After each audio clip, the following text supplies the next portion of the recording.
हाँ हाँ ਉਹਦਾ ना थर्मल प्रॉपर्टीज हाँ थर्मल प्रॉपर्टीज और एक थर्मोडायनेमिक्स ਜਿਹੜੀ कैलोरीमेट्री है thermal property thermal expansion radiations वो आना Kinetic और भी है। काइनेटिक भी आनी है। हाँ हाँ काइनेटिक की तो है ਆਪਾਂ ਪ੍ਰੈਸ਼ਰ ਉਦਾਂ ਹੀ ਵੱਡਾ ਦੇਖਣ ਨੂੰ ਲੱਗਦਾ ਫਾਰਮੂਲਾਜ਼ ਲਿਮਿਟਡ ਹੀ ਹੈ ਟੌਪਿਕ ਥੋੜਾ ਫੈਲਿਆ ਹੋਇਆ ਨਾ 3 ਯੂਨਿਟ ਚ ਲੱਗਦਾ ਬਹੁਤ ਵੱਡਾ ਬਟ ਹੈ ਨਹੀਂ ਕੁਝ ਵੀ ਉਹਦੇ ਮੇਨ ਫਾਰਮੂਲਾ ਦੀ ਸੋ ਨਹੀਂ ਹੈਗੇ ਡਾਊਟਸ ਕੀਤੇ ਨਹੀਂ ਹੋਣੇ ਚਲੋ ਲਿਖੋ ਫਿਰ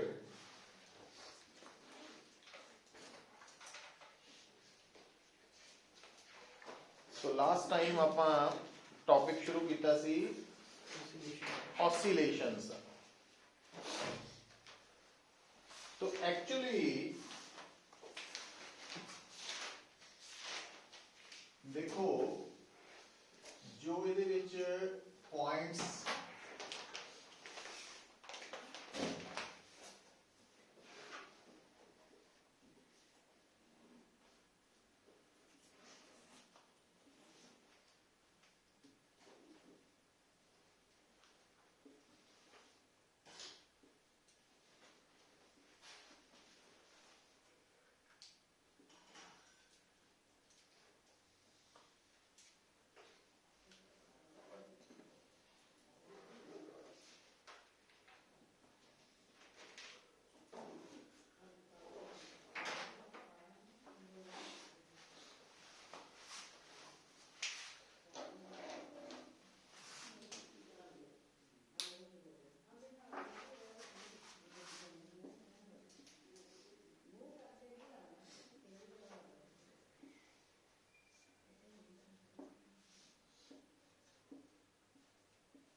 इस तक आप डिस्कस कर लिया कि जदों भी सिंपल हारमोनिक मोशन दे रिलेटेड कोई भी प्रॉब्लम आएगी पहली गल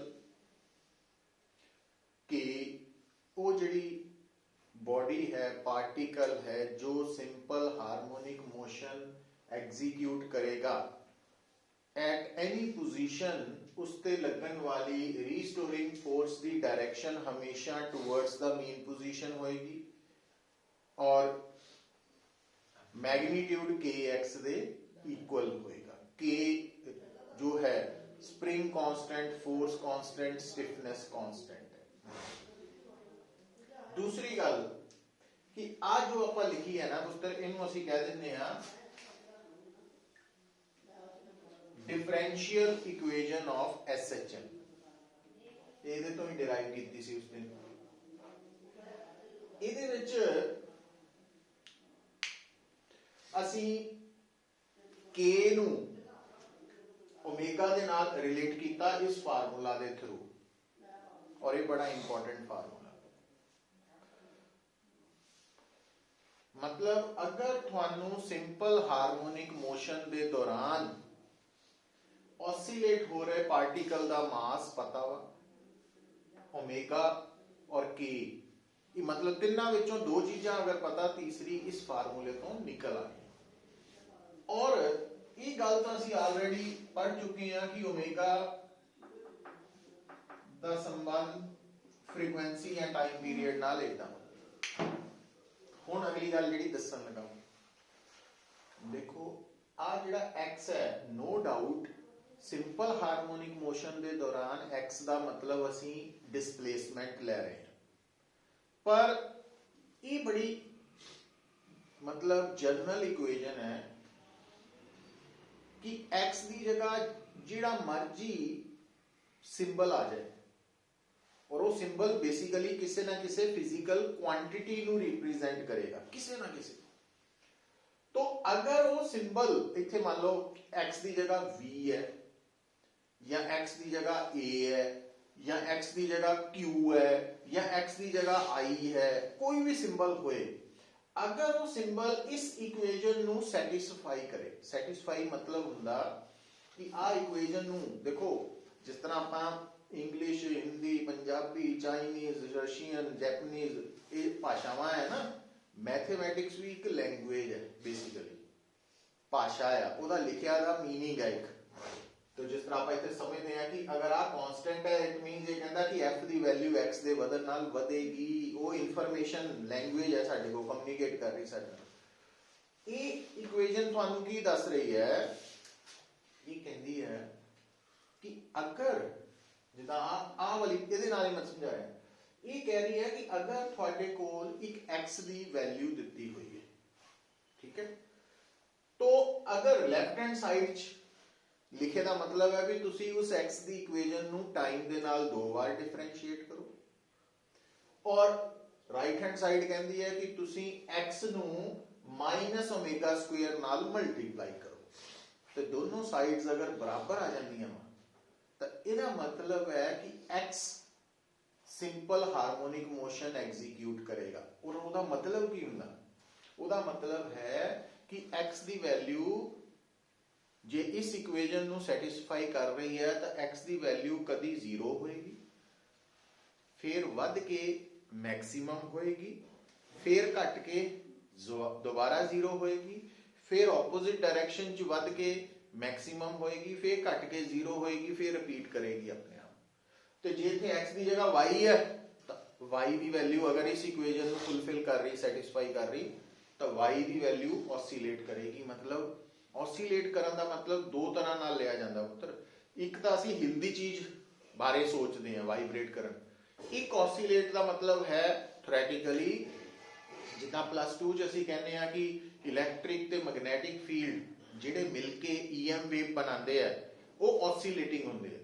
मतलब कि इलैक्ट्रिक फील्ड ऑसिलेट करने का मतलब अखा नाल नहीं है भी वो हिल रहा है, वो है ओदा मतलब है कि एक जगह पे अगर इलैक्ट्रिक फील्ड हुण 0 है तो उन्हें हौली हौली बढ़ना शुरू हो गया, और थोड़ी देर बाद वो मैक्सिमम हो गया, फिर घटना शुरू हो गया, 0 हो गया, फिर उसे जगह पे वो ऑपोजिट डायरेक्शन च बढ़न लग पिया, फिर 0 हो गया। तो ये मीनिंग होता। सो ਜਿਹੜੀ ਵੀ ਕੁਆਂਟੀਟੀ ਇਸ ਇਕੁਏਸ਼ਨ ਨੂੰ ਸੈਟੀਸਫਾਈ ਕਰਦੀ ਹੈ, ਅਸੀਂ ਕਹਿੰਦੇ ਆ ਕਿ ਉਹ ऑसिलेट ਕਰਦੀ ਹੈ। तो और ਉਹਨਾਂ ऑसिलेशंस ਦੀ ਫ੍ਰੀਕੁਐਂਸੀ ਅਸੀਂ ਇਸ ਫਾਰਮੂਲਾ ਤੋਂ ਕੱਢ ਲੈਂਦੇ ਹਾਂ, ਕਿਉਂਕਿ ਜੇ ਓਮੇਗਾ ਪਤਾ ਲੱਗ ਜਾਏ ਤਾਂ ਫ੍ਰੀਕੁਐਂਸੀ ਟਾਈਮ ਪੀਰੀਅਡ ਪਤਾ ਲੱਗ ਜਾਏਗਾ। अच्छा, दूसरी गल बेटा देखो, होएगा कि अगर ਤੁਹਾਡੇ ਸਾਹਮਣੇ न्यूमेरिकल्स ਦੇ ਵਿੱਚ जिदा x लिखे आ गया r sin ओमेगा t, या x लिखे आ गया r sin 2 ओमेगा t, या x लिखे आ गया r sin 3 ओमेगा t, या sin की जगह cos है, sin की जगह cos omega t, cos 2 omega t। तो अगर तुसी ए वाली x दी वैल्यूज नु इत्थे पुट करोगे तो लेफ्ट और राइट हैंड साइड बराबर आएगी। इसका मतलब ये तीनों इक्वेशंस जिस भी पार्टिकल दियां वा वो सिंपल हार्मोनिक मोशन शो कर। पर अगर x की value r sin square omega t है या cos स्क्वायर ओमेगा t है, तो फिर वो सिंपल हार्मोनिक मोशन एग्जीक्यूट नहीं करेगा। साइन स्क्वायर है, cos स्क्वायर है, cos क्यूब है, साइन क्यूब है। अच्छा, एक और गल, जेड़ा tan है ना वो नॉन पीरियोडिक फंक्शन हुंदा, मतलब tan दी वैल्यू रिपीट नहीं हुंदी, tan दी वैल्यू 0 तो इन्फिनिटी तक जाती है। तो इस करके साइन और कोसाइन ही पीरियोडिक फंक्शन है, हार्मोनिक फंक्शन है। दूसरी गल, अगर थोड़े सामने x की value r sin omega t plus cos omega t है, तो ये भी इस इक्वेशन ਨੂੰ सैटिस्फाई करेगा, ठीक है। और अगर इथे sin omega t plus cos 2 omega t है, फिर नहीं करेगी। हाँ, अगर इथे sin 2 ओमेगा t है, इथे भी cos 2 ओमेगा t है, फिर करेगी। समझ लेनी गल। अच्छा, तो कहने का मतलब ये भी भरा नहीं, cos स्क्वायर वालियां भी नहीं, तो cos क्यूब वालियां भी नहीं, ये ਇਹਨਾਂ ਇਕੁਏਸ਼ਨ ਨੂੰ ਸੈਟੀਸਫਾਈ ਨਹੀਂ ਕਰਨਗੀਆਂ। ਹੁਣ ਉਹਦੇ ਚ ਤੁਹਾਡੇ ਸਾਹਮਣੇ ਦੋ ਆਪਸ਼ਨ ਆਣਗੀਆਂ ਐਗਜ਼ਾਮ ਸੁਣੋ, ਜਿੱਦਾਂ ਤੁਹਾਡੇ ਸਾਹਮਣੇ ਉਹਨੇ ਆਪਸ਼ਨ ਦਿੱਤੀ ਹੈ, ਦੱਸੋ ਵੀ ਇਹਨਾਂ ਚੋਂ SHM ਕਿਹੜੀ ਇਕੁਏਸ਼ਨ रिप्रेजेंट करेगी। तो पहला तो है भी इस इक्वेशन चो वैल्यू पुट करके चेक किया जाए, वो लेंथी होएगा है ना। तो या फिर कुछ गल्लां याद रखियां जान कि इन्हां चो कौन कर सकता, किस तरह का कर सकता, वो थ्योरी पढ़ते वक्त समझ आनी चाहिए।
नेक्स्ट बता देखो हुन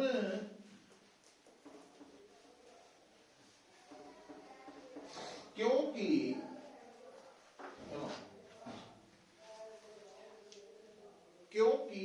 सिंपल हार्मोनिक मोशन एग्जीक्यूट करन वाली जो क्वांटिटी है ਉਹਦੀ वैल्यू उसी तरह नाल वेरी हुंदी है जिस तरह नाल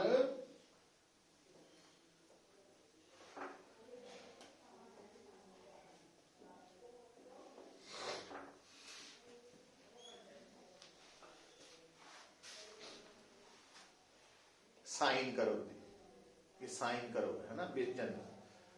हुण जिहड़ी साइन करव दी वैल्यू है ਉਹਦੇ ਲਈ ਨਾ ਅਸੀਂ ਐਂਗਲਸ ਯੂਜ਼ ਕਰਦੇ ਹਾਂ, ਜਿੱਦਾਂ ਕਹਿੰਦੇ ਆ ਵੀ ਆਹ ਵੈਲਿਊ 0 ਤੇ ਹੋਏਗੀ, ਆਹ ਵੈਲਿਊ 90 ਡਿਗਰੀ ਜਾਂ π/2 ਤੇ ਹੋਏਗੀ, ਆਹ ਵੈਲਿਊ 180 ਡਿਗਰੀ ਜਾਂ π ਰੇਡੀਅਨ ਤੇ ਹੋਏਗੀ, ਆਹ ਵੈਲਿਊ 273 ਡਿਗਰੀ, ਆਹ ਵੈਲਿਊ 360 ਡਿਗਰੀ ਤੇ ਹੋਏਗੀ, ਹੈਨਾ। ਹੁਣ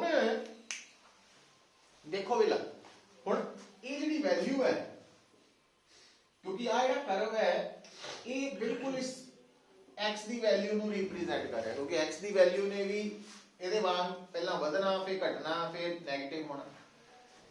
तो ਇਹਦਾ ਮਤਲਬ ਅਸੀਂ x ਨੂੰ ਜਨਰਲੀ ਕਿੱਦਾਂ ਲਿਖਦੇ ਆ, मतलब ਜਿਹੜਾ ਵੀ particle simple harmonic motion execute ਕਰਦਾ ਉਹਦੀ x ਦੀ ਵੈਲਿਊ ਨੂੰ ਜਨਰਲੀ ਅਸੀਂ ਇਸ ਫਾਰਮੂਲੇ ਨਾਲ ਲਿਖਦੇ ਹਾਂ, ठीक है। और ਅਸੀਂ ਕਹਿ ਸਕਦੇ ਹਾਂ ਕਿ x ਦੀ ਵੈਲਿਊ ਔਰ ਸਾਈਨ ਗ੍ਰਾਫ ਇੱਕੋ ਜਿਹੀ ਸ਼ੇਪ ਚ ਹੁੰਦੇ ਆ, ਜੇ ਇਹਦਾ ਗ੍ਰਾਫ ਵੀ ਬਣਾਈਏ ਨਾ ਤਾਂ ਵੀ ਇਹੀ ਸ਼ੇਪ ਚ ਹੋਣਾ।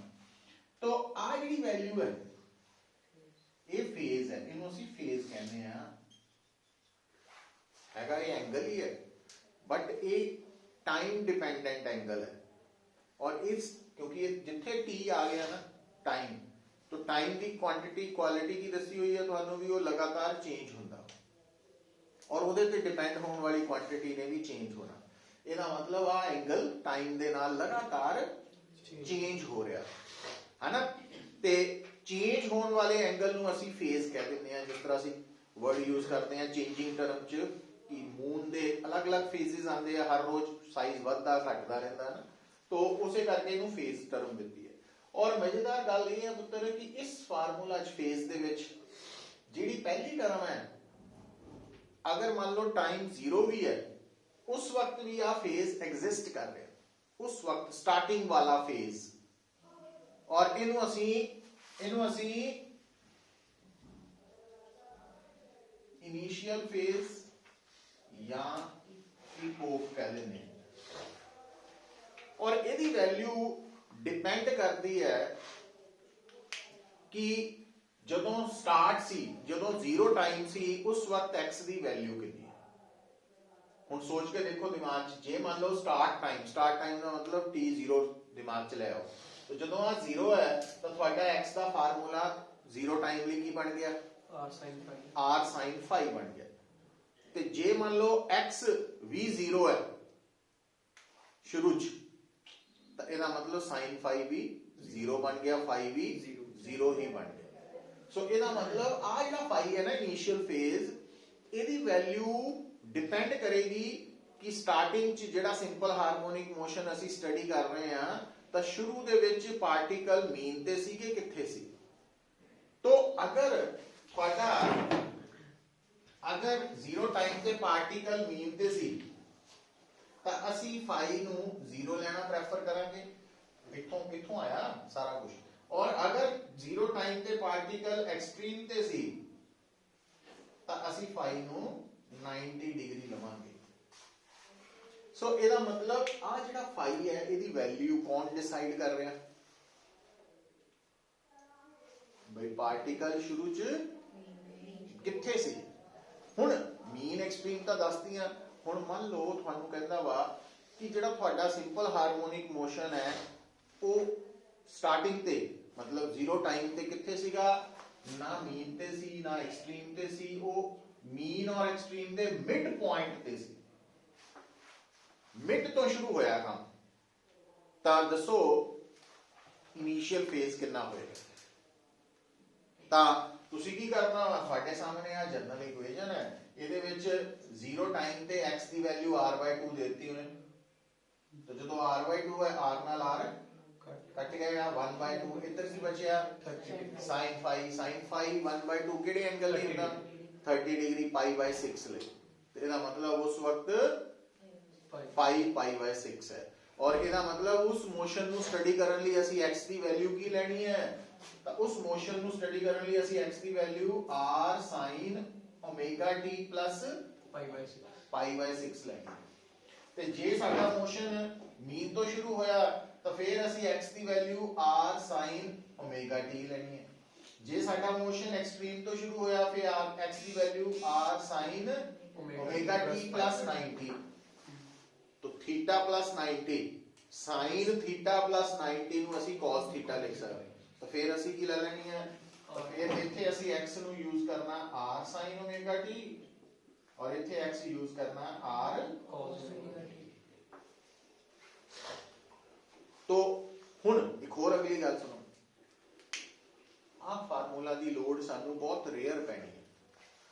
ਰੇਅਰ ਇਨ ਦਾ ਸੈਂਸ ਜਿੱਥੇ ਸਾਨੂੰ ਉਹਨੇ ਕਹਿਣਾ कि इनिशियल फेज कड्डो या SHM ਦਾ इनिशियल फेज ਦਿੱਤਾ ਹੋਏਗਾ, ਪਰ ਅਦਰਵਾਈਜ਼ ਮੈਕਸਿਮਮ ਕੇਸਿਸ ਦੇ ਵਿੱਚ ਦਿੱਤਾ ਅਗਰ ਤਾਂ ਦਿੱਤਾ ਫਿਰ ਤਾਂ ਕਲੈਰਿਟੀ ਹੋ ਹੀ ਜਾਣੀ ਹੈ ਸਾਨੂੰ ਵੀ ਕਿੱਥੋਂ ਸ਼ੁਰੂ ਹੋਇਆ। ਜੇ ਮੰਨ ਲਓ SHM ਬਾਰੇ ਉਹਨੇ ਕੁਝ ਨਹੀਂ ਦੱਸਿਆ ਵੀ ਸ਼ੁਰੂ ਚ ਪਾਰਟੀਕਲ ਮੀਨ ਤੇ ਸੀ ਕਿੱਥੇ ਸੀ, ਤਾਂ ਉਹ ਮੀਨ ਤੇ ਹੀ ਸੀ। ਪਰ ਜੇ ਉਹਨੇ ਕਹਿਤਾ ਕਿ ਪਾਰਟੀਕਲ ਇਨੀਸ਼ੀਅਲੀ ਮੀਨ ਤੇ ਸੀ ਫਿਰ ਮੀਨ ਤੇ ਹੀ ਹੈ। ਜੇ ਉਹਨੇ ਕਿਹਾ ਐਕਸਟ੍ਰੀਮ ਤੋਂ ਸਟਾਰਟ ਹੋਇਆ ਫਿਰ ਐਕਸਟ੍ਰੀਮ ਵਾਲਾ ਲੈਣਾ। ਪਰ ਜੇ ਨਾ ਉਹਨੇ ਦੱਸਿਆ ਕਿੱਥੋਂ ਸਟਾਰਟ ਹੋਇਆ, ਨਾ ਪੁੱਛਿਆ ਵਾ ਨਾ ਦੱਸਿਆ ਵਾ, ਤਾਂ ਇਹਦਾ ਮਤਲਬ ਉਹ ਮੀਨ ਵਾਲਾ ਹੀ ਲੈਣਾ। ਫਿਰ ਆਪਾਂ ਇਹਨੂੰ ਹੀ ਪ੍ਰੈਫਰ ਕਰਨਾ ਇਕੁਏਸ਼ਨ। ਠੀਕ ਹੈ, ਤਾਂ ਇਹ 3 ਇਕੁਏਸ਼ਨਸ ਹੈ, ਇਹਨੂੰ ਨੋਟ ਕਰ ਲਓ।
ठीक है।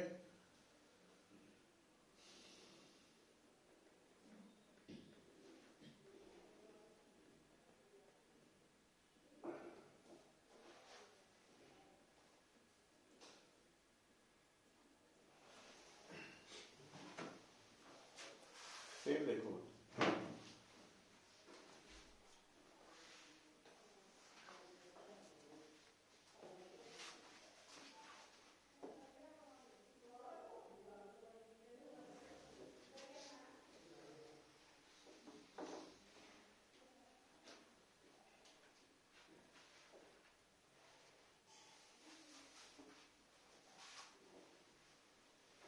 आ देखो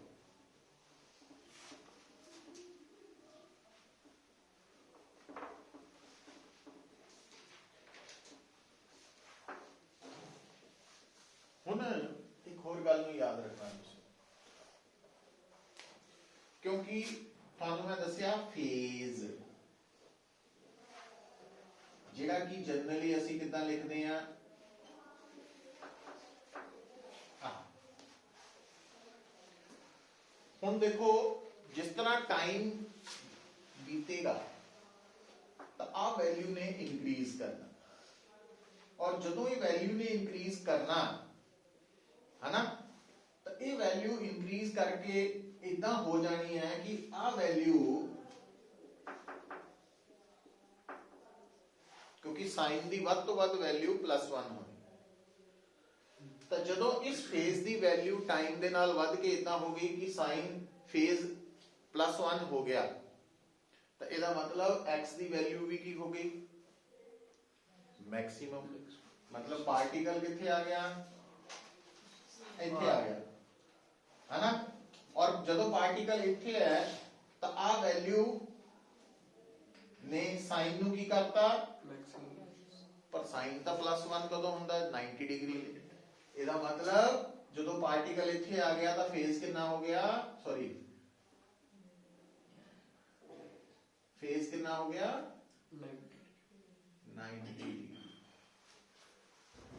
अच्छा हुण टाइम फिर बीतन लगा, टाइम को तो रोक ही नहीं सकते, बीत रहा, तो आ वैल्यू जदों वध रही है तो आ वैल्यू हुण वधनी नहीं, घट के 0 हो गई, तो फाई कितना, अब फेज कितना हो गया 0 भी हो गया, ते 90 तो बाद 180 डिग्री, समझे गल नूं, क्योंकि पहला +1 हो चुका ना 90 होने तो बाद 180 डिग्री, इसका मतलब आ पार्टिकल वापस मुड़ के इथे आ गया और इधर नूं जाएगा। हुण जदों टाइम बीत रहा ये 180 तो वधना शुरू हो गया, हुण 180 तो बाद 270 आना, उदों फिर ये नेगेटिव मैक्सिमम हो जाना, पार्टिकल और पार्टिकल वापस तो 360 डिग्री ते आएगा, 360 डिग्री, जबकि जदों चलिया सी फिर मतलब उदों फेज की होना चाहिए 0 0 90 180 270 360, और 360 तो बाद फिर रेपिटेशन होनी शुरू हो जाती है ना।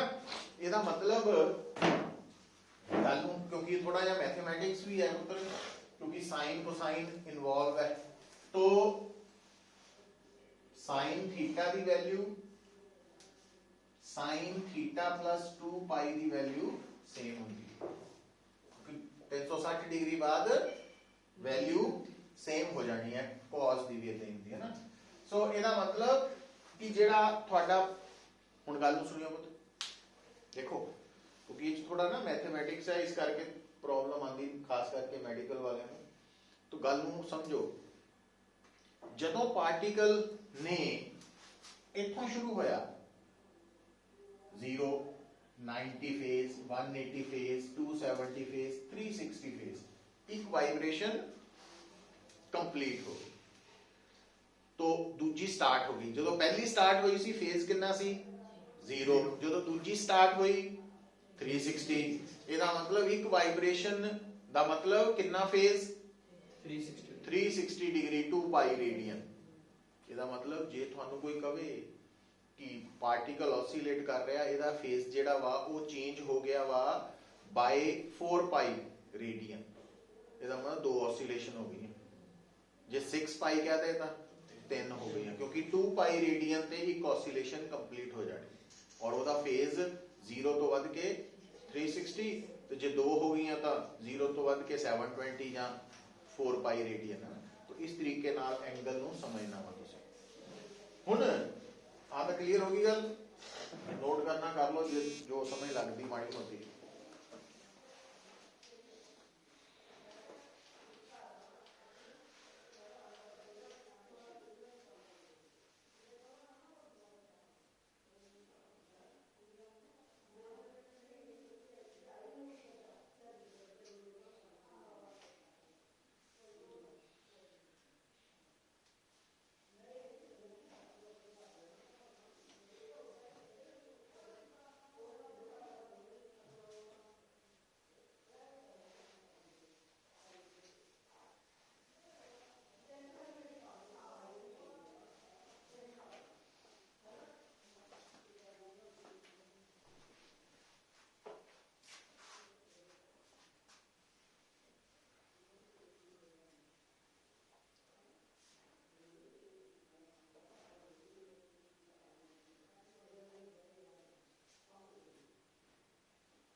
देखो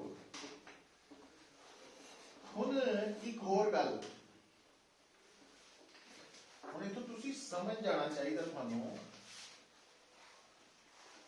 ਕਿ ਅਗਰ ਮੰਨ ਲਓ ਸਿੰਪਲ ਹਾਰਮੋਨਿਕ ਮੋਸ਼ਨ ਚੋਂ ਮੈਨੂੰ ਕਹਿੰਦਾ ਵਾ ਕਿ ਪਾਰਟੀਕਲ ਐਕਸਟ੍ਰੀਮ ਪੋਜੀਸ਼ਨ ਤੇ ਤਾਂ ਮੈਨੂੰ ਗੱਲ ਸਮਝ ਆ ਰਹੀ ਸਾਫ਼-ਸਾਫ਼। ਪਰ ਜੇ ਉਹ ਮੈਨੂੰ ਕਹਿੰਦਾ ਕਿ ਪਾਰਟੀਕਲ ਦਾ ਫੇਜ਼ 90 ਡਿਗਰੀ ਹੈ ਤਾਂ ਉਹਦਾ ਮਤਲਬ ਵੀ ਉਹ ਐਕਸਟ੍ਰੀਮ ਤੇ ਹੈ ਨਾ, ਜਾਂ 270 ਹੈ ਤਾਂ ਵੀ ਐਕਸਟ੍ਰੀਮ ਹੀ ਹੈ। 0 ਔਰ 180 ਡਿਗਰੀ ਲਈ ਉਹ ਮੀਨ ਤੇ ਹੈ, ਕਿਉਂਕਿ ਅਸੀਂ ਮੰਨ ਕੇ ਚੱਲ ਰਹੇ ਹਾਂ ਇਹ ਕਿ ਪਾਰਟੀਕਲ ਮੀਨ ਤੋਂ ਸਟਾਰਟ ਹੋਇਆ, ਉਸ ਸਿਚੁਏਸ਼ਨ ਦੀ ਗੱਲ ਹੋ ਰਹੀ। ਅੱਛਾ, ਹੁਣ ਇੱਕ ਹੋਰ ਗੱਲ ਬੜੀ ਇੰਪੋਰਟੈਂਟ ਹੈ, ਕਿਉਂਕਿ ਪੁੱਤਰ ਮੋਸ਼ਨ ਬਾਰੇ ਅਸੀਂ ਸਟਾਰਟ ਚ ਪੜ੍ਹਦੇ ਆ ਕਿ ਇੱਕ ਹੁੰਦਾ ਯੂਨੀਫਾਰਮ ਮੋਸ਼ਨ। ਯੂਨੀਫਾਰਮ ਮੋਸ਼ਨ ਦਾ ਮਤਲਬ force 0, velocity constant, acceleration 0, momentum constant. ਤੇ ਇੱਕ ਹੁੰਦਾ ਨॉन यूनिफॉर्म मोशन, फोर्स है, एक्सेलरेशन है, वेलोसिटी चेंज हो रही है। ठीक है, तो ਆਪਾਂ ਕੀ ਦੇਖ ਰਹੇ ਹਾਂ ਕਿ ਸਿੰਪਲ ਹਾਰਮੋਨਿਕ ਮੋਸ਼ਨ ਚ ਫੋਰਸ ਇਨਵੋਲਵ ਹੈ। ਇਹਦਾ ਮਤਲਬ simple harmonic motion ਨॉन uniform motion ਹੈ ਔਰ नॉन यूनिफॉर्म ਮੋਸ਼ਨ ਨੂੰ ਐਕਸਲਰੇਟਿਡ ਮੋਸ਼ਨ ਕਹਿੰਦੇ ਆ। ਔਰ ਉਸ ਤੋਂ ਅਗਲੀ ਗੱਲ, ਜਿਹੜਾ नॉन यूनिफॉर्म ਮੋਸ਼ਨ ਹੈ ਉਹਨੂੰ ਫਰਦਰ ਦੋ ਕੈਟਾਗਰੀਜ਼ ਚ ਕਲਾਸੀਫਾਈ ਕਰਦੇ ਆ। ਇੱਕ यूनिफॉर्मली एक्सेलरेटेड मोशन भी, वो मोशन ਜਿਹਦੇ ਚ एक्सेलरेशन है पर कांस्टेंट है, और दूसरा नॉन यूनिफॉर्मली एक्सेलरेटेड। ਹੁਣ ਪੁੱਤਰ ਗੱਲ ਸੁਣੀਏ ਅੰਦਰ, ਕਿਉਂਕਿ F ਜਿਹੜੀ ਫੋਰਸ ਲੱਗ ਰਹੀ ਹੈ ਇਹ नॉन यूनिफॉर्म फोर्स है। क्यों? क्योंकि ये x ਦੀ ਵੈਲਿਊ ਦੇ ਨਾਲ ਬਦਲ ਰਹੀ ਹੈ। ਜਿਹੜੀ ਫੋਰਸ x ਦੇ ਨਾਲ ਬਦਲੇਗੀ, ਮਤਲਬ ਚੇਂਜ ਹੋਏਗੀ, ਉਹਦੇ ਕਰਕੇ ਪੈਦਾ ਹੋਈ ਐਕਸਲਰੇਸ਼ਨ ਵੀ ਬਦਲਣ ਵਾਲੀ ਹੋਏਗੀ, ਵੇਰੀਏਬਲ ਹੋਏਗੀ। तो अगर एक्सेलरेशन वेरिएबल है तो motion non uniformly accelerated motion है। मतलब SHM का दी एग्जांपल है नॉन यूनिफॉर्मली एक्सेलरेटेड मोशन की, है ना, नोट कर सकते हैं। और इतना क्यों है वो गल समझ आ जानी चाहिए।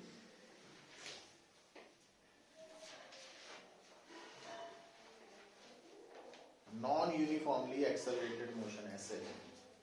अच्छा, दोबारा देखो, आ पॉइंट भी बड़ा इंपॉर्टेंट है।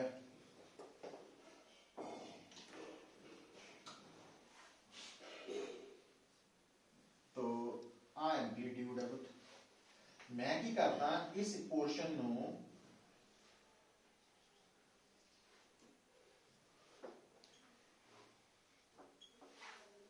मतलब मीन तो पीक जान दा मतलब इस डायग्राम च कितनी डिस्प्लेसमेंट है एम्पलीट्यूड दा हाफ आ भी है ना।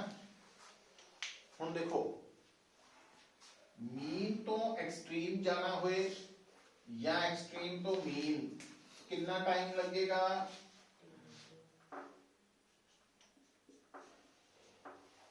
T/4 लगेगा। पर जे O तो P जाना होए और P R/2 है कितना टाइम लगेगा, तो अस्सी सोचते हैं कि अद्धा लग जाएगा है ना। पर जदों ना सानू टाइम अद्धा करन दी आदत है मोशन च, ये उदों लगना जदों स्पीड कांस्टेंट है वेलोसिटी कांस्टेंट है, पर इत्थे तो वेलोसिटी चेंज हो रही है। तो ये याद रखना, रिजल्ट याद रखना, और ये आया कितों भी मैं दस देना। तो ये बड़ा इंपॉर्टेंट रिजल्ट है, जदों भी पार्टिकल ने मीन तो हाफ ऑफ एक्सट्रीम पहुंचना इत्थे तक अद्धा, तो उन्होंने जिहड़ा टाइम लगना वो T/8 नहीं होना, अद्धा टाइम नहीं होना T/4 है ना।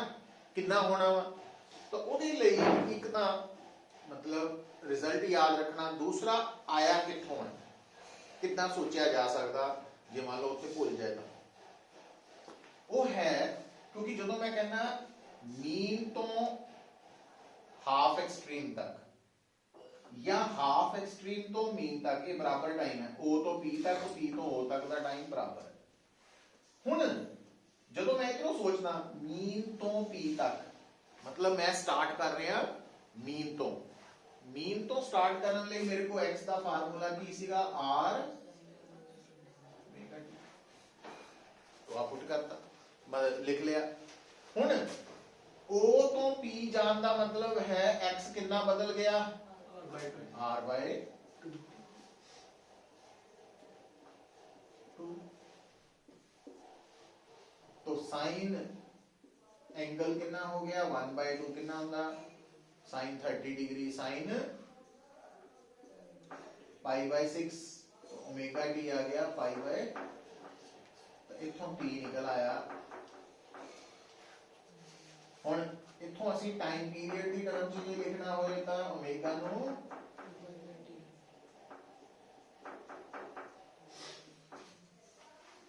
तो T/12 ना ही T/8। अच्छा वो उथों आ गया ना। अच्छा हुण इथों इत्थे तक दा टाइम या इथों इत्थे तक दा टाइम सेम है, कितना हो कितना कर सकते हैं, ਇਹਦੇ ਵਿੱਚੋਂ ਆਹ ਜਾਂ मान लो वो कहता एक्सट्रीम तो हाफ तक पहुंचना, इथों चल के इत्थे पहुंचना किधरों एक्सट्रीम वालों, तो केड़ा एक्स आना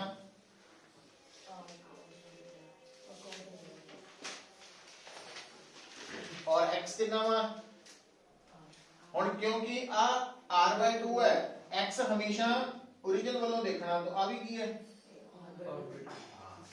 R/2। ये ध्यान रखना जिहड़ा x दी मेजरमेंट है, मतलब पार्टिकल जिथे मर्जी होए ओदी x दी वैल्यू किधरों नोट करनी भी ओ पोजीशन ओरिजिन तो या मीन पोजीशन तो कितनी दूर है वो है, और बाई चांस इधरों भी R/2 है और इधरों भी, इस करके जो इधरों ले लिया तो कोई फर्क नहीं पिया। बट जे मान लो वो कहता भी तुसी वो टाइम कढो जदों पार्टिकल एक्सट्रीम तो R/3 डिस्प्लेसमेंट कवर कर रहे, तो फिर जे तुसी x R/3 ले लिया फिर की होनी है गड़बड़, फिर की लेना x 2R/3 इधरों मतलब x दी वैल्यू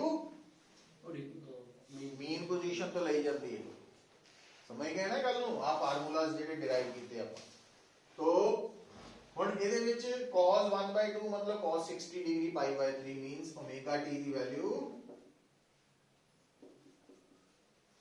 तो t आ गया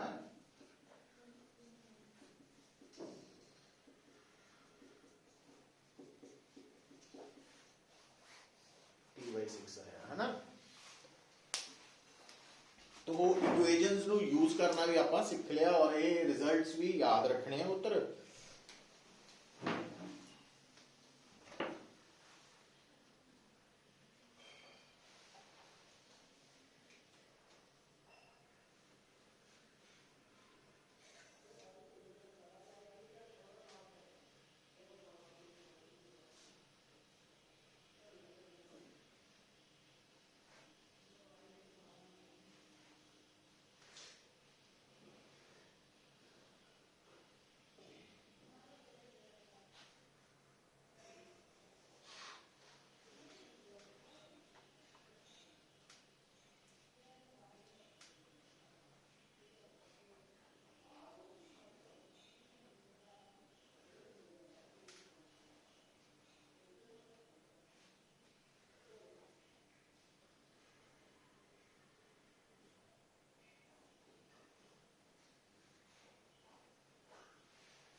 अच्छा फिर पुत्र क्योंकि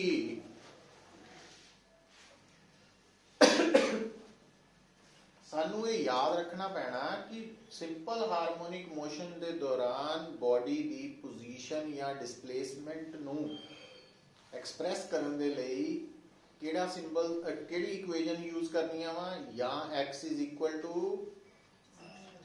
r sin ओमेगा t पर ਇਹ ਕਦੋਂ ਯੂਜ਼ ਹੋਣੀ ਮੀਨ ਪੋਜੀਸ਼ਨ ਤੋਂ ਤੇ ਜੇ ਐਕਸਟ੍ਰੀਮ ਤੋਂ ਹੈ ਤਾਂ ਤੇ ਜੇ ਜਨਰਲ ਹੈ ਤਾਂ +5 अच्छा ਹੁਣ ਬੇਟਾ ਅਗਰ ਸਾਨੂੰ ਕਿਹਾ ਜਾਏ ਕਿ ਵੈਲੋਸਿਟੀ ਵੀ ਫਾਈਂਡ ਆਊਟ ਕਰਨੀ ਪੈ ਸਕਦੀ ਹੈ ਕਰਨੀ ਪੈਣੀ ਹੈ ਕਿਹੜੇ ਪਾਰਟੀਕਲ ਦੀ ਜਿਹੜਾ ਸਿੰਪਲ ਹਾਰਮੋਨਿਕ ਮੋਸ਼ਨ ਐਗਜ਼ੀਕਿਊਟ ਕਰ ਰਹੇ ਹੋ तो ਹੁਣ ਗੱਲ ਨੂੰ ਸੁਣੋ r sin omega t plus 5 ये ध्यान रखना ये जनरल है तो वेलोसिटी निकालने ਲਈ ਅਸੀਂ ਇਹਨੂੰ ਕੀ ਕਰਨਾ ਪੈਣਾ ਔਰ ਜਦੋਂ ਅਸੀਂ ਕਿਸੇ ਟਰਮ ਨੂੰ ਡਿਫਰੈਂਸ਼ੀਏਟ ਜਾਂ ਇੰਟੀਗ੍ਰੇਟ ਕਰਦੇ ਆ ਤਾਂ ਤੁਹਾਨੂੰ ਪਤਾ ਹੋਣਾ ਚਾਹੀਦਾ ਵੀ ਇਹਦੇ ਵਿੱਚ ਜਿਹੜੀਆਂ ਕੁਆਂਟੀਟੀਜ਼ ਇਨਵੋਲਵ ਹੈ ਉਹਨਾਂ ਚੋਂ ਕਾਂਸਟੈਂਟ ਕਿਹੜੀ ਹੈ ਤੇ ਵੇਰੀਏਬਲ ਕਿਹੜੀ ਹੈ ਔਰ ਇਹ ਗੱਲ ਯਾਦ ਰੱਖ ਲਓ ਕਿ ਸਿੰਪਲ ਹਾਰਮੋਨਿਕ ਮੋਸ਼ਨ ਚ ਐਂਪਲੀਟਿਊਡ ਉਸ ਤੋਂ ਬਾਅਦ ਟਾਈਮ ਪੀਰੀਅਡ ਫ੍ਰੀਕੁਐਂਸੀ ਆ ਚਾਰ ਤਾਂ ਕਾਂਸਟੈਂਟ ਸੀ है ना क्योंकि पार्टिकल का एम्पलीट्यूड O तो B तक हमेशा ही रहना और आ तीनों कांस्टेंट क्यों है क्योंकि ओदा काम आया उधर देखो आपा लिखिया सी आ फार्मूला तो K कांस्टेंट ऑफ प्रोपोर्शनैलिटी है तो गिवन बॉडी दा मास भी कांस्टेंट है तो क्योंकि आ दोनों कांस्टेंट्स है तो आ भी कांस्टेंट तो या कांस्टेंट है आ दोनों भी कांस्टेंट्स है ਸੋ ਇਦਾਂ ਰਿਲੀਫ ਕਰਨਾ ਆਣਾ ਚਾਹੀਦਾ। ਹੁਣ ਜਦੋਂ ਆਪਾਂ ਇਹਨੂੰ ਡਿਫਰੈਂਸ਼ੀਏਟ ਕਰਨਾ, ਅੱਛਾ ਜਿਹੜਾ ਇਨੀਸ਼ੀਅਲ ਫੇਜ਼ ਹੈ ਉਹ ਵੀ ਕਾਂਸਟੈਂਟ ਹੁੰਦਾ। ਜਦੋਂ ਆਪਾਂ ਮੋਸ਼ਨ ਵੀ ਪੜ੍ਹਦੇ ਸੀਗੇ ਤਾਂ ਇਨੀਸ਼ੀਅਲ ਵੈਲੋਸਿਟੀ ਜਿੰਨੀ ਹੈ ਉਨੀ ਹੀ ਹੋਣੀ ਹੈ, ਉਸ ਤੋਂ ਬਾਅਦ ਉਹਨੇ ਬਦਲਣਾ। तो इस करके इनिशियल फेज भी कांस्टेंट है। ਹੁਣ ਜਦੋਂ ਮੈਂ ਇਹਨੂੰ ਡਿਫਰੈਂਸ਼ੀਏਟ ਕਰਾਂਗਾ ਤਾਂ r ਤਾਂ ਕਾਂਸਟੈਂਟ ਨੂੰ ਮੈਂ ਕੁਝ ਨਹੀਂ ਕਹਿਣਾ, sin ਨੇ ਡਿਫਰੈਂਸ਼ੀਏਟ ਹੋਣ ਤੋਂ ਬਾਅਦ ਬਣ ਜਾਣਾ cos। ਪਰ ਮੈਂ ਉੱਤੇ ਰੁਕਣਾ ਨਹੀਂ, ਉਸ ਤੋਂ ਬਾਅਦ ਮੈਂ ਇਸ ਐਂਗਲ ਨੂੰ ਵੀ ਜਦੋਂ ਡਿਫਰੈਂਸ਼ੀਏਟ ਕਰੂੰਗਾ ਤਾਂ ਮੇਰਾ ਪ੍ਰੋਪਰ ਆਨਸਰ ਕੀ ਆਣਾ। ਹੁਣ ਇਹਨਾਂ ਵਿੱਚੋਂ ਆ ਟਰਮ ਕੀ ਹੈ ਕਾਂਸਟੈਂਟ, ਇਹਨੂੰ ਡਿਫਰੈਂਸ਼ੀਏਟ ਕਰਨਾ। ਹੁਣ ਇਹਨਾਂ ਦੋਨਾਂ ਵਿੱਚੋਂ ਆ ਕਾਂਸਟੈਂਟ ਹੈ, तो t ਨੂੰ t ਨਾਲ ਕੀਤਾ 1 ਹੋ ਗਿਆ, तो ਆ ਕੱਲੀ ਕਾਂਸਟੈਂਟ ਹੈ, ਇਹ 0 ਹੋ ਜਾਣੀ ਡਿਫਰੈਂਸ਼ੀਏਸ਼ਨ ਤੋਂ ਬਾਅਦ। तो ਮੇਰੇ ਕੋਲ ਬਣ ਗਿਆ r ओमेगा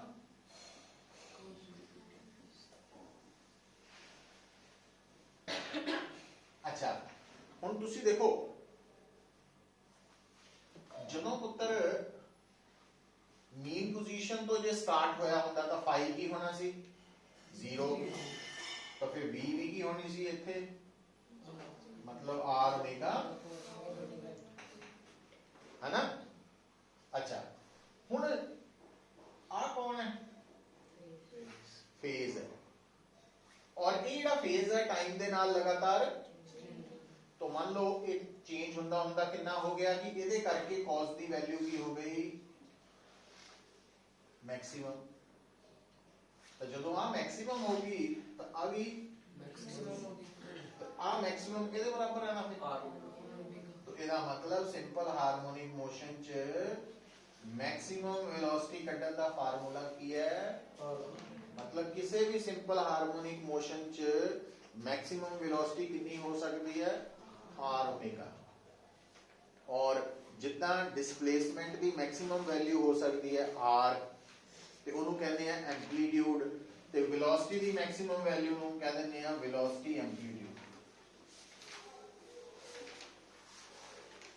ਤੇ ਜੇ ਤੁਹਾਨੂੰ ਕੋਈ ਵੀ SHM ਦੀ वेलोसिटी एम्पलीट्यूड ਕੱਢੋ फार्मूला पता होना चाहिए r ओमेगा, r की वैल्यू नोट करो स्टेटमेंट च, ओमेगा करो मल्टीप्लाई करो तो आंसर आए ना।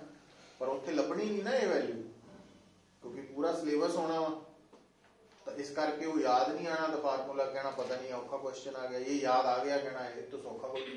तो गल औखे सौखे की इत्थे तक है भी जेड़ा तां उस मौके ते याद आ गया वो सौखा हो जाना, जेड़ा नहीं आया वो रिवीजन ते डिपेंड करना। इस तो ऊपर कोई कुछ किते भी नहीं आते पे क्वेश्चन, ठीक है कि नहीं। सारा कुछ थ्योरी चो ही आना, बट वो याद नहीं आना मौके पे, बस इन्हें प्रॉब्लम क्रिएट करनी।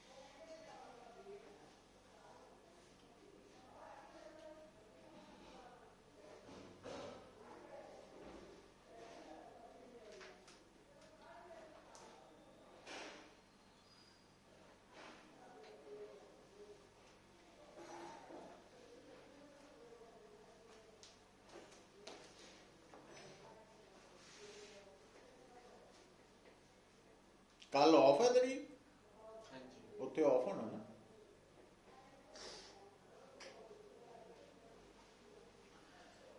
तेरी लगती मैथ की ट्यूशन किन्ने बजे? शाम नहीं होंगी, कल भी शाम नहीं है, अज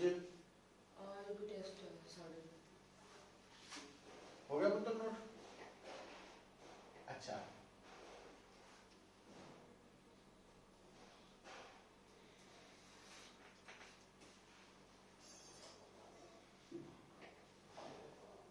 देखो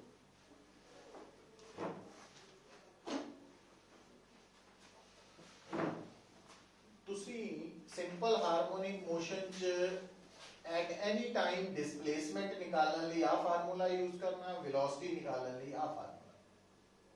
पर ਇਹ ਪ੍ਰੋਪਰਲੀ ਫਾਰਮੂਲਾਸ ਉਦੋਂ ਤੁਹਾਡੇ ਤੋਂ ਯੂਜ਼ ਹੋਣੇ ਆ ਜਦੋਂ ਤੁਹਾਨੂੰ ਇਹਨਾਂ ਵਿੱਚ φ ਦੀ ਵੈਲਿਊ ਪਤਾ ਲੱਗ ਗਈ। ਔਰ φ ਦੀ ਵੈਲਿਊ ਕੌਣ ਡਿਸਾਈਡ ਕਰਦਾ? ਇਨੀਸ਼ੀਅਲ ਕੰਡੀਸ਼ਨ, ਸਟਾਰਟਿੰਗ ਚ ਕਿੱਥੇ ਸੀ। ਔਰ ਉਹ ਆਪਾਂ ਆਲਮੋਸਟ ਦੱਸ ਹੀ ਦਿੱਤਾ ਕਿ ਜੇ ਮੀਨ ਪੋਜੀਸ਼ਨ ਤੇ ਸੀ ਤਾਂ φ ਨੂੰ 0 ਲੈ ਕੇ ਚੱਲ ਪੈਣਾ, ਜੇ ਐਕਸਟ੍ਰੀਮ ਤੇ ਸੀ ਤਾਂ φ ਨੂੰ 90 ਡਿਗਰੀ ਲੈ ਕੇ ਚੱਲ ਪੋ। ਅੱਛਾ, ਹੁਣ ਬੇਟਾ ਜੇ ਅਸੀਂ ਐਕਸਲਰੇਸ਼ਨ ਨਿਕਾਲਨੀ ਹੈ ਫਿਰ ਕੀ ਕਰਨਾ ਪੈਣਾ? ਇਹਨੂੰ ਦੁਬਾਰਾ ਜਦੋਂ ਆਪਾਂ ਇਹਨੂੰ ਡਿਫਰੈਂਸ਼ੀਏਟ ਕਰਾਂਗੇ, ਆ ਦੋਨੋਂ ਤਾਂ ਕਾਂਸਟੈਂਟਸ ਹੈ। cos ਨੂੰ ਡਿਫਰੈਂਸ਼ੀਏਟ ਕਰਨ ਦੇ ਬਣ ਜਾਣਾ -sin θ ਇਨਟੂ ਫਿਰ ਕੱਲਾ ਇਹਨੂੰ ਡਿਫਰੈਂਸ਼ੀਏਟ ਜਦੋਂ ਕਰਨਾ ਆਪਾਂ ਤਾਂ ਕੀ ਆਏਗਾ? ਇਹਦਾ ਕੱਲਾ ओमेगा ही आना ना वाला, मैं शॉर्ट कर तो माइनस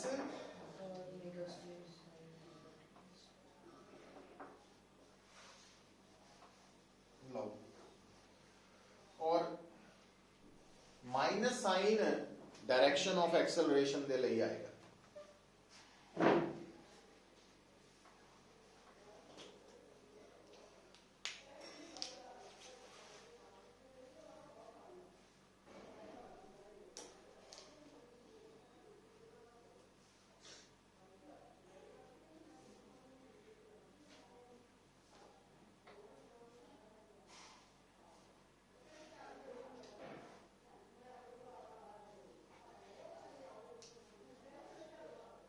ठीक है। अच्छा, मतलब हुण आपां अपने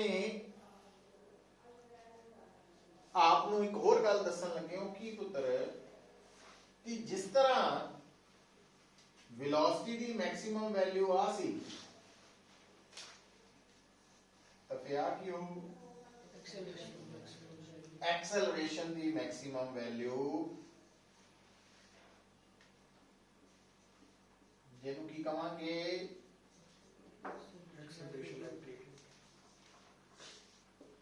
ਇਹਦਾ ਮਤਲਬ ਜੇ ਕੋਈ ਕਹੇ ਕਿ ਐਕਸਲਰੇਸ਼ਨ ਐਂਪਲੀਟਿਊਡ ਨਿਕਾਲੋ ਤਾਂ it means r omega square ਤੋਂ ਨਿਕਲ ਆਣਾ।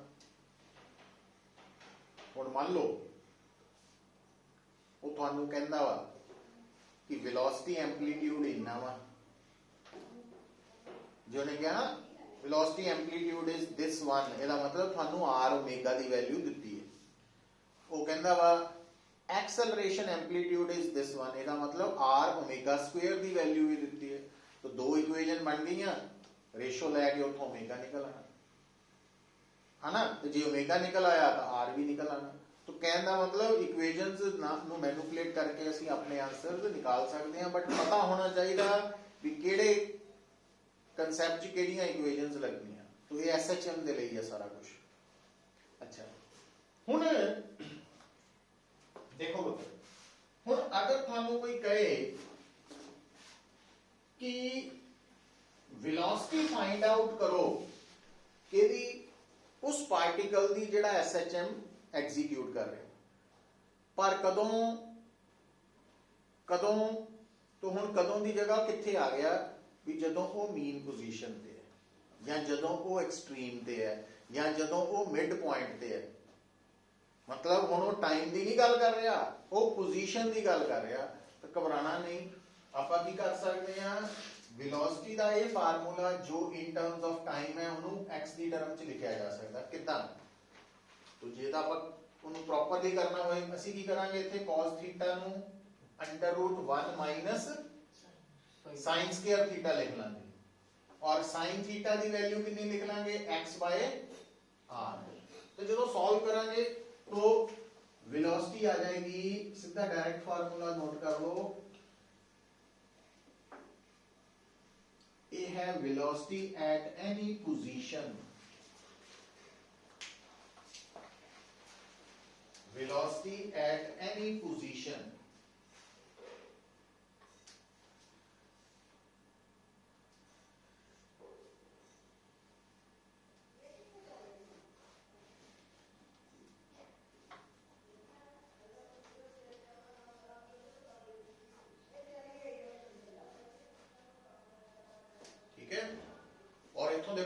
ਇੰਟਰਸਟਿੰਗ ਗੱਲ ਪੁੱਤ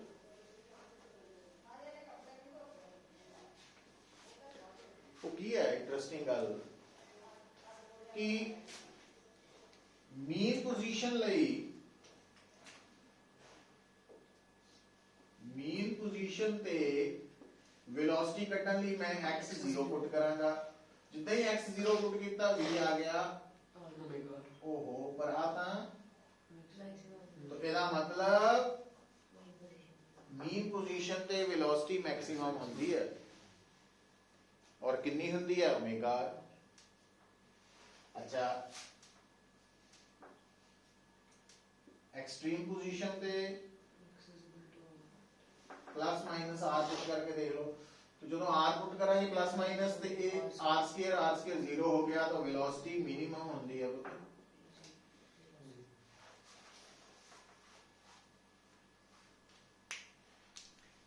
तो इत्थों पता लग गया कि SHM च घट तो घट वेलोसिटी 0 ਵੱਧ ਤੋਂ ਵੱਧ ओमेगा है और ओमेगा मीन ते है 0 एक्सट्रीम ते ठीक है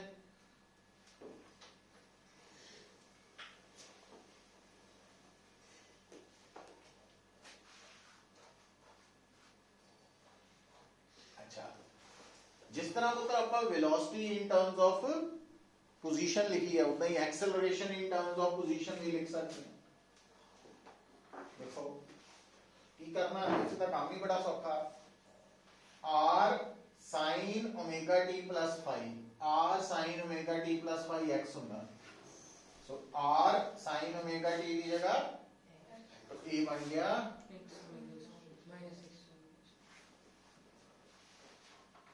माइनस का मतलब सिर्फ हाँ भाई x डिस्प्लेसमेंट और एक्सेलरेशन एसएचएम च हमेशा ऑपोजिट होंगे है एक्सेलरेशन हमेशा टुवर्ड्स द मीन पोजीशन होंगी है इस करके x हमेशा अवे फ्रॉम मीन पोजीशन होता है शुरू तो गल करते आ रहे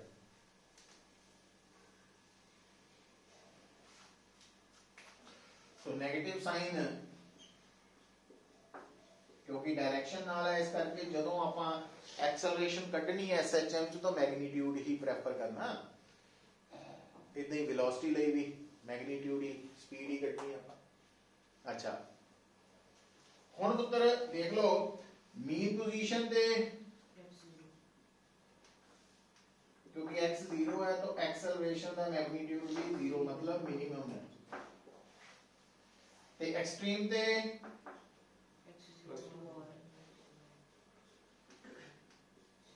तो x प्लस माइनस r है क्योंकि ਅਸੀਂ ਦਾ ਮੋਡ ਲੈਣਾ ਇਸ ਕਰਕੇ ओमेगा स्क्वायर r या माइनस ओमेगा स्क्वायर r ਚ ਅਸੀਂ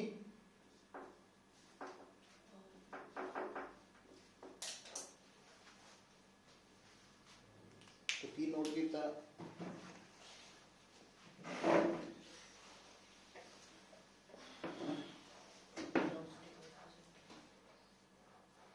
वेलोसिटी नाल उल्ट नहीं हो गया काम सारा जिथे वेलोसिटी मैक्सिमम है उथे एक्सेलरेशन मिनिमम है जिथे एक्सेलरेशन मैक्सिमम है उथे वेलोसिटी मिनिमम है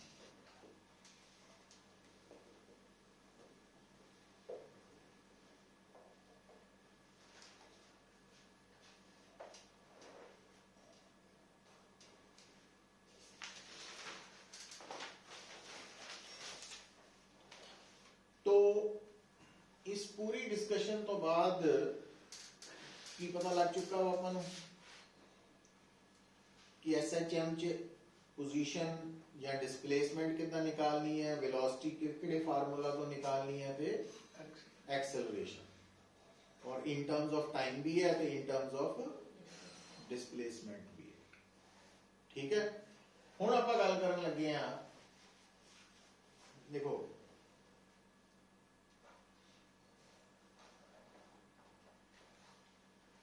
ਜਿਹੜਾ ਆਪਾਂ ਨਾ x ਦਾ ਫਾਰਮੂਲਾ ਲਿਖਿਆ ਉਹਦੇ ਵਿੱਚ ਫੇਜ਼ ਕਿੰਨਾ ਵਾ ओमेगा t plus phi ਤੇ ਵੈਲੋਸਿਟੀ ਦਾ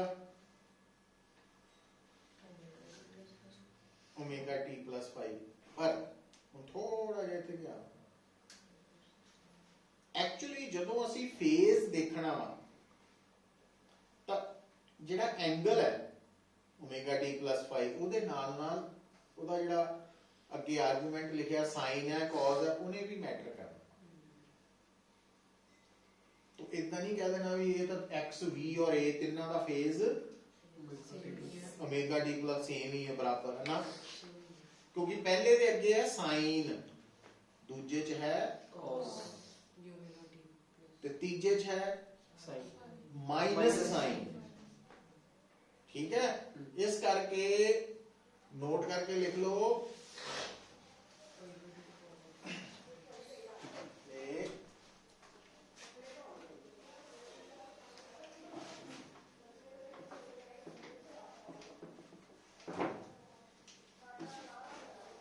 इनू आप लिख सकते पुत आ लो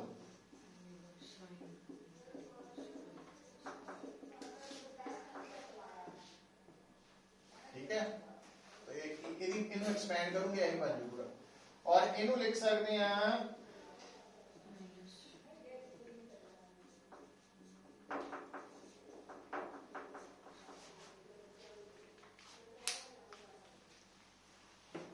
थोड़ा मैथमेटिक्स है, एक्सपेंशन है ट्रिग्नोमेट्री में, सो ये याद होनी चाहिए मेडिकल वाले में खास करके। अच्छा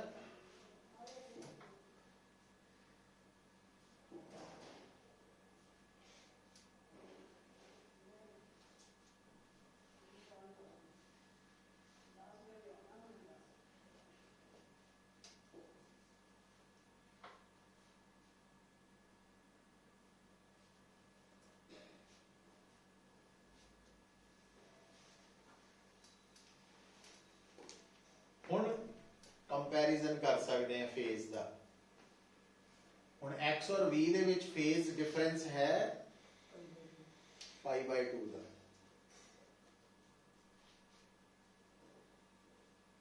ਤੇ x और h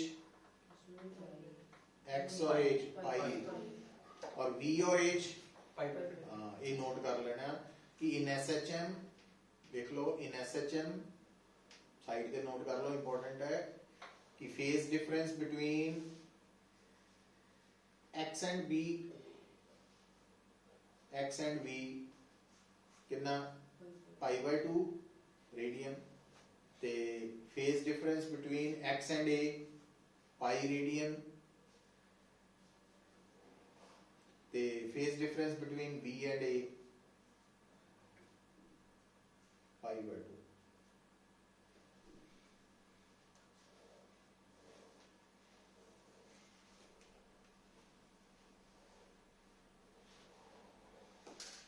है ना? अच्छा हुण जदों असीं गल करदे हां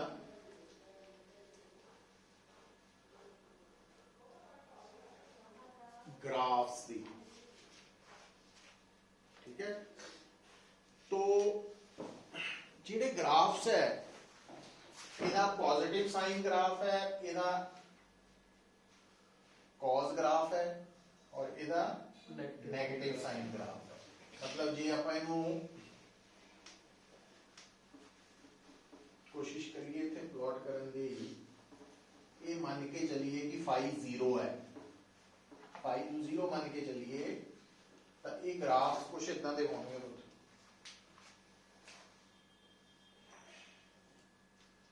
तो एक्स टी ग्राफ इतना होएगा, तो आ उसका एम्पलीट्यूड है, तो इतना ना थोड़ा जिहा आपां लाइन ड्रॉ करन नाल थोड़ा आराम आसानी नाल ड्रॉ हो जाने। तो दूसरा ग्राफ है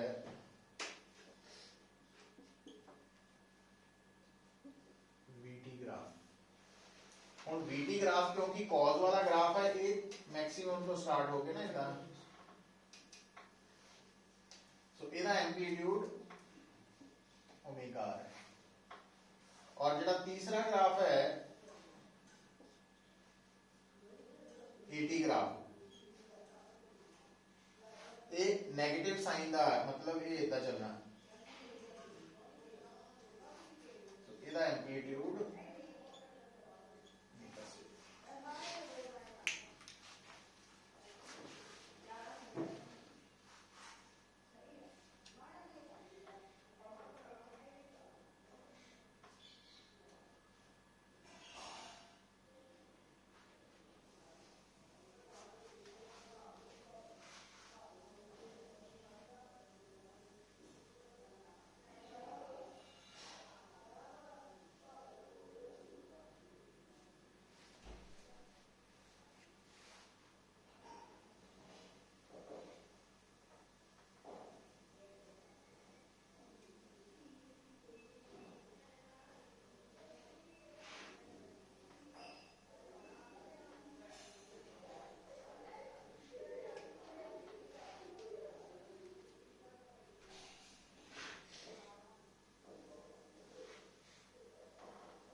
ਹੁਣ ਬੇਟਾ ਆ ਗ੍ਰਾਫ ਨਾਲੋਂ ਇਹਦੇ ਨਾਲੋਂ ਜ਼ਿਆਦਾ ਤਾਂ ਇੰਪੋਰਟੈਂਟ ਫੇਸ ਡਿਫਰੈਂਸ ਯਾਦ ਰੱਖ ਲਿਓ ਚ ਆ ਵਾਲਾ ਗ੍ਰਾਫ ਇੰਪੋਰਟੈਂਟ ਹੈ ਦੋਨੋਂ ਇਹ ਹੁਣ ਆਪਾਂ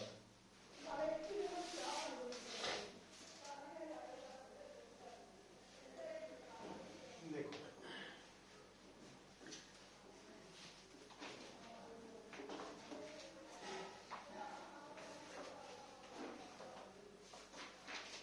ਹੁਣ ਮੈਂ ਡਰਾ ਕਰਨ ਲੱਗਾ ਉਹ ਤੁਹਾਡੇ ਸਾਹਮਣੇ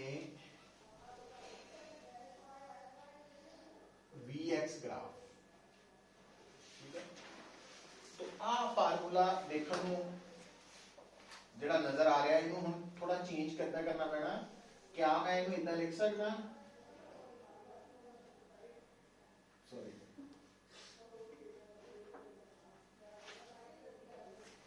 क्या मैं ਇਹਨੂੰ ਇਦਾਂ ਲਿਖ ਸਕਦਾ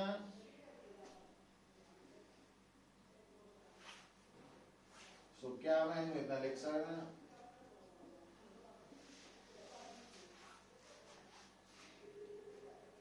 ਹੁਣ ਇਹ ਬੇਸਿਕਲੀ ਹੁੰਦੀ ਹੈ इक्वेशन ऑफ एलिप्स तो आ दोनों वेरिएबल्स है तो ਇਹਦਾ ਮਤਲਬ ਜਦੋਂ ਆਪਾਂ ਇੱਥੇ v और x ਦਾ ਗ੍ਰਾਫ ਬਣਾਵਾਂਗੇ ਉਹ ਐਲਿਪਟੀਕਲ ਬਣੇਗਾ ਇਦਾਂ ਦਾ ਆ ਬਰਾਬਰ ਰੱਖਣੇ दोनों पासे तो आएगा तो एलिप्टिकल याद सिर्फ रख लेना vx ग्राफ की ਹੁੰਦਾ सिंपल हार्मोनिक मोशन च एलिप्टिकल अच्छा ਹੁਣ ਇਹਦਾ ਫਾਇਦਾ ਕੀ ਹੁੰਦਾ ਸਾਨੂੰ ਦੇਖੋ ਜਿਹੜਾ ਆ ਪੁਆਇੰਟ ਹੈ ਨਾ ਤੁਸੀਂ ਸੋਚ ਕੇ ਦੇਖੋ ਮੈਂ ਆ ਇਕੁਏਸ਼ਨ ਹੈ ਇੱਥੋਂ ਆਈ ਹੈ ਸਾਰਾ ਕੁਝ तो इस पॉइंट ਦੇ ਲਈ v0 ਹੈ ਇੱਥੇ v0 ਪੁੱਟ ਕਰਕੇ ਦੇਖੋ ਆ ਟਰਮ ਸਾਰੀ x स्क्वायर r स्क्वायर हो गया तो x r हो गया मतलब आ r ਦੀ ਵੈਲਿਊ ਹੈ ਆ ਹੁਣ ਮੰਨ ਲਓ ਕੱਲ ਨੂੰ ਪੇਪਰ 'ਚ ਮੈਨੂੰ dx ਗ੍ਰਾਫ ਦਿੱਤਾ ਆ ਜਾਏ ਤਾਂ ਉਹਨੇ ਇੱਥੇ ਕੋਆਰਡੀਨੇਟ ਲਿਖਿਆ ਹੋਇਆ ਉਹ ਮਤਲਬ ਐਂਪਲੀਟਿਊਡ ਹੈ ਅੱਛਾ ਇਦਾਂ ਇੰਟਰਪ੍ਰੀਟ ਕਰਨਾ ਨਾ ਚਾਹੀਦਾ ਅੱਛਾ ਹੁਣ ਆਪ ਜਿਹੜਾ ਪੁਆਇੰਟ ਹੁੰਦਾ ਇਹਦੇ ਲਈ x 0 ਹੈ ਜਦੋਂ ਆ 0 ਹੋ ਗਿਆ ਤਾਂ v स्क्वायर हो गया r omega square r square omega square तो v हो गया ये वेलोसिटी की मैक्सिमम वैल्यू ਇਹਦਾ ਮਤਲਬ ਜੇ ਮੰਨ ਲਓ ਮੇਰੇ ਸਾਹਮਣੇ ਆ ਗ੍ਰਾਫ ਆ ਜਾਏ ਇੱਕ ਤਾਂ ਕੁਐਸਚਨ ਆ ਸਕਦਾ ਨਾ ਵੀ vx ਗ੍ਰਾਫ ਫॉर shm ਕੀ ਹੁੰਦਾ ਐਲਿਪਟੀਕਲ ਦੂਜਾ ਇਦਾਂ ਦਾ ਗ੍ਰਾਫ ਬਣਿਆ ਆ ਗਿਆ ਤਾਂ ਆ ਕੋਆਰਡੀਨੇਟ ਵੀ ਲਿਖਿਆ ਆ ਵੀ ਲਿਖਿਆ ਉਹ ਕਹਿੰਦਾ ਟਾਈਮ ਪੀਰੀਅਡ ਕੱਢੋ ਸੋ ਆ r ਦੀ ਵੈਲਿਊ ਹੈ ਆ ਓਮੇਗਾ r ਦੀ ਵੈਲਿਊ ਹੈ ਨਾ तो ओमेगा r की वैल्यू जो r की वैल्यू पुट कर दी है तो ओमेगा निकल आएगी और ओमेगा आ गया था टाइम पीरियड फ्रीक्वेंसी भी आएगी तो इस तरीके ना यूज कर सकते हैं आप इतने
अच्छा फिर अगर पुत्र मैंने कोई कहे कि सिंपल हार्मोनिक मोशन च एक्सेलरेशन डिस्प्लेसमेंट ग्राफ दसो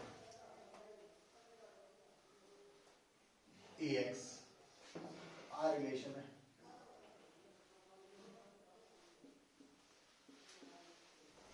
e directly proportional to x so ये fx ग्राफ वर्गा आ जाना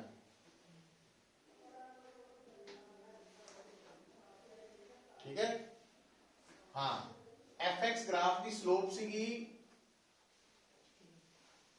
k ਦੇ ਬਰਾਬਰ, ਇਹਦੀ स्लोप आनी है ओमेगा स्क्वायर।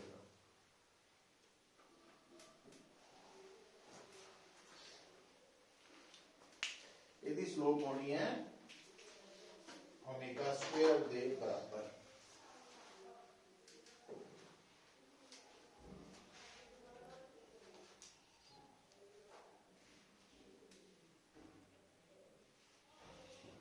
तो ये जो basic terms linked with SHM है ਉਹਦੇ ਬਾਰੇ ਆਪਾਂ डिस्कशन पूरी की। ਹੁਣ ਇਹਦੀਆਂ दो एप्लीकेशंस मेन है, एक स्प्रिंग वाली और एक है पेंडुलम सिंपल। तो वो 2 दिन लगने हैं, कल लगावांगे, कल रेगुलर क्लास नहीं कंपटीशन ही लावांगे। तो